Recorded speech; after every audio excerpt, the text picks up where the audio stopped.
Xin chào cả nhà đã trở lại với cuộc hành trình du lịch đến Hawaii với tụi mình tuần này. Chắc hẳn cả nhà đã học và rất nhiều lần nghe về cuộc chiến Trân Châu Cảng ở 80 năm về trước giữa Mỹ và Nhật trong Thế chiến thứ hai. Hôm nay thì mình sẽ mời cả nhà cùng đi tham quan di tích lịch sử Trân Châu Cảng. Mời cả nhà cùng đi với mình nha. Xe bây giờ đã bắt đầu rời khỏi khách sạn và trên đường đi đến Trân Châu Cảng.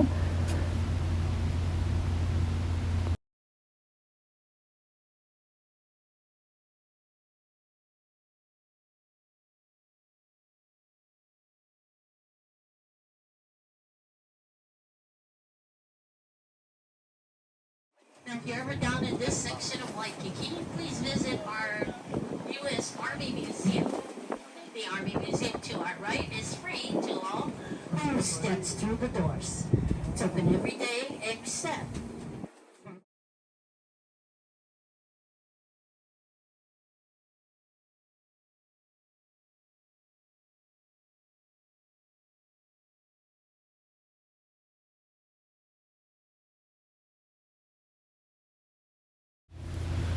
Bây giờ là 10 giờ 45 phút.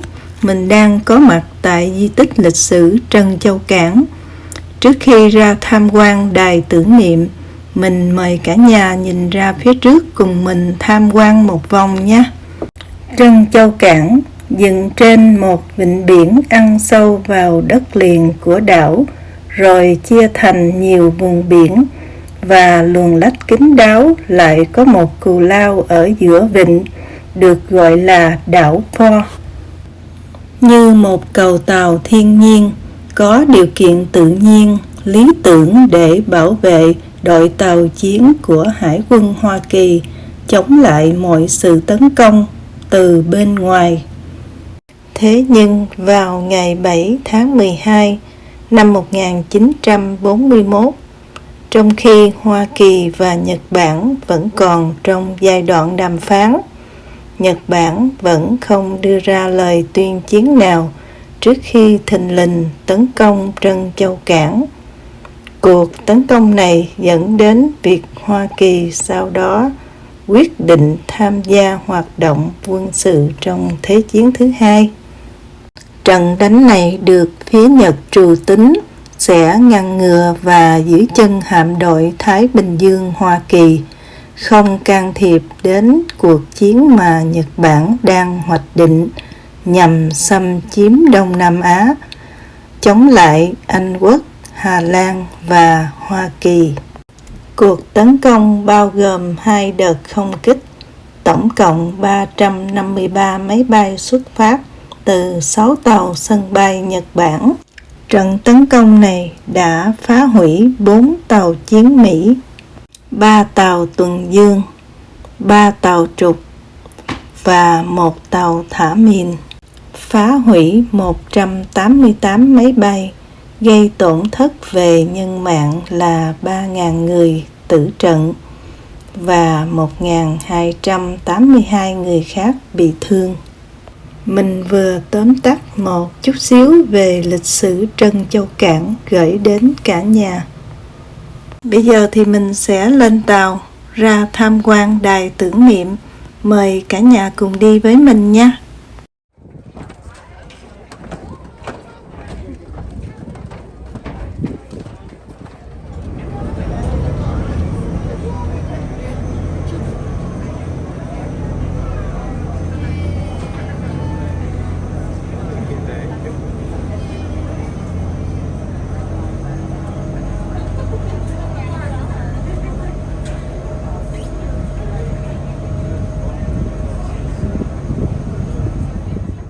Mình đang đi ngang qua tàu chiến USS Missouri, chiếc tàu cuối cùng được chế tạo bởi Hải quân Hoa Kỳ.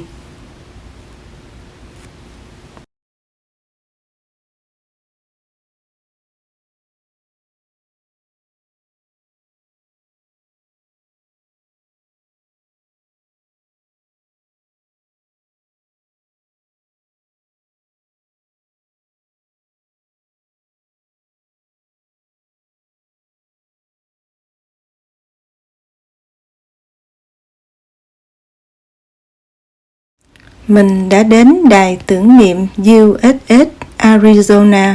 Mời cả nhà vào trong với mình nha.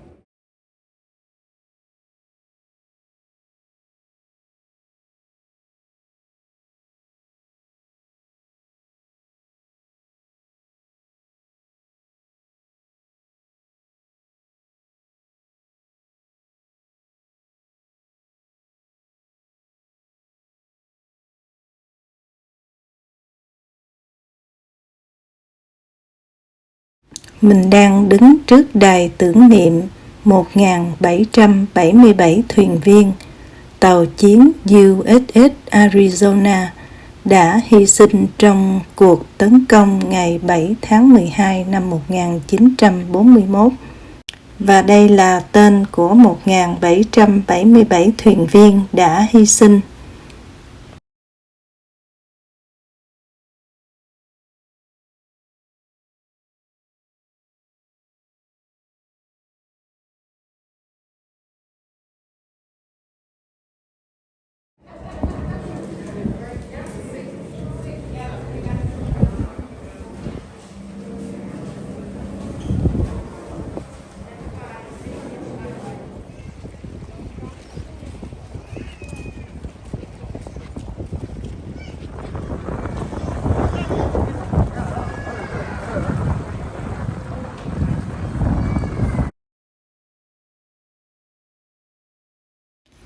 Đây là ngọn tháp của tàu chiến Arizona vươn lên từ mặt nước, nơi mà chiếc tàu này vẫn còn nằm lại dưới đáy trân châu cảng. Và giờ này, nơi đây đã trở thành điểm du lịch nổi tiếng, thu hút du khách từ khắp nơi đổ về du lịch Hawaii và cũng tìm hiểu thêm một phần về lịch sử của nước Mỹ. Mình tạm biệt đài tưởng niệm và trở vào bến tàu để đi vòng quanh nơi đó một chút. Sau đó thì mình sẽ trở về khách sạn và mình mời cả nhà tiếp tục đi với mình dạo quanh thành phố biển. Sau đó thì mình sẽ đi thăm lại những khách sạn mà mình đã ở qua. Cả nhà cùng đồng hành với mình nha.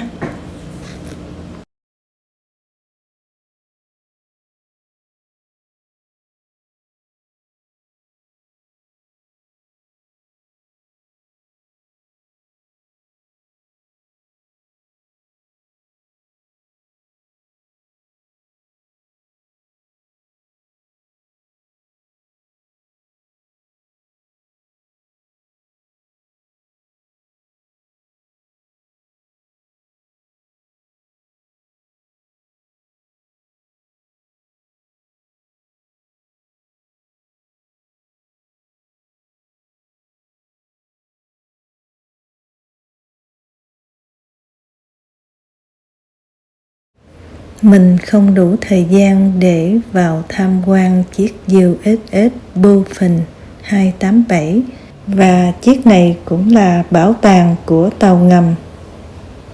Bây giờ thì mình cũng tạm biệt Trân Châu Cảng để trở về khách sạn rồi đi tham quan vòng thành phố, thăm lại những khách sạn mà mình đã từng ở qua.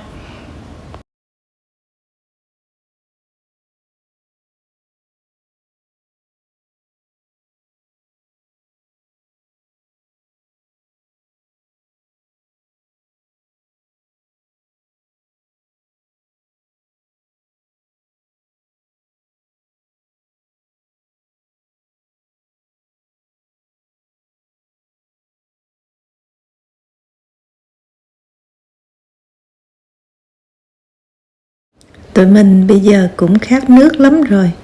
Mời cả nhà cùng đi ăn da ua với tụi mình nha. Tiệm da ua này rất là ngon. Mình đã được ăn nhiều lần ở tiệm này. Mình sẽ vào trong mua rồi ra ngoài này ngồi ăn.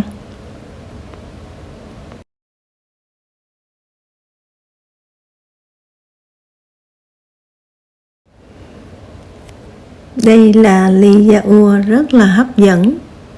Mùi xoài và mùi trái đào rất là thơm. Mời cả nhà cùng thưởng thức với tụi mình. Mời cả nhà. Đây là khách sạn Sheraton. Mình rất thích ở khách sạn này vì bên trong khách sạn rất là đẹp. Cả nhà có dịp đến du lịch Hawaii, nhớ đừng bỏ qua khách sạn này nhé.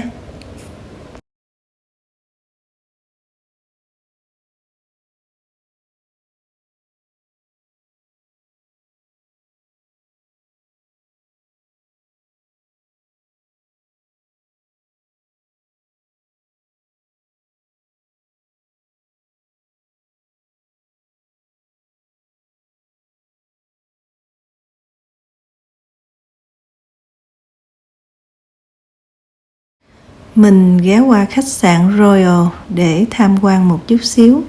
Sau đó thì mình sẽ mời cả nhà cùng đi ăn tối với mình nha.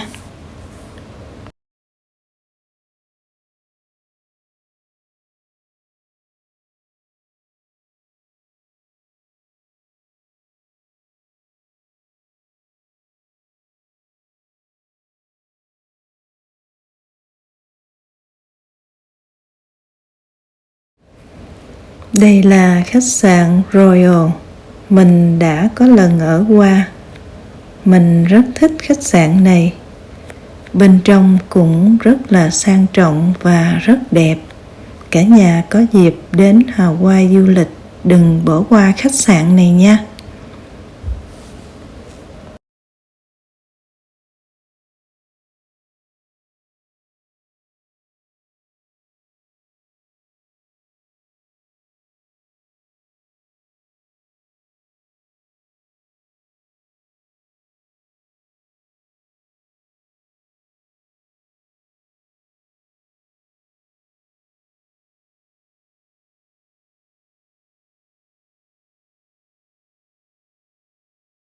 Mình sẽ vào nhà hàng này để ăn tối. Giới thiệu đến cả nhà hàng này thịt bò rất là ngon. Mời cả nhà cùng ăn tối với mình nha. Mình sẽ ăn bánh mì với bơ trước.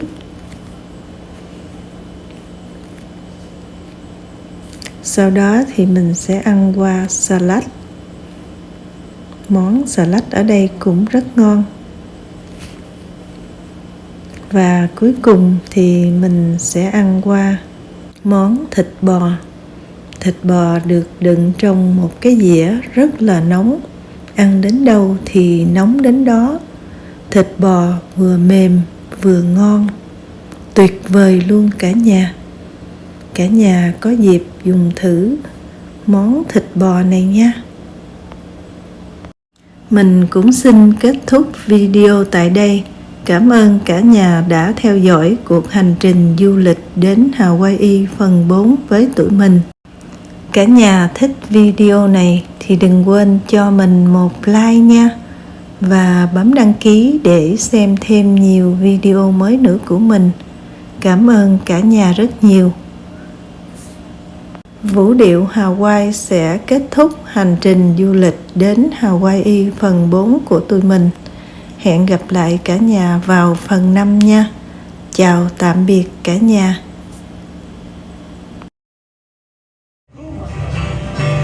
Không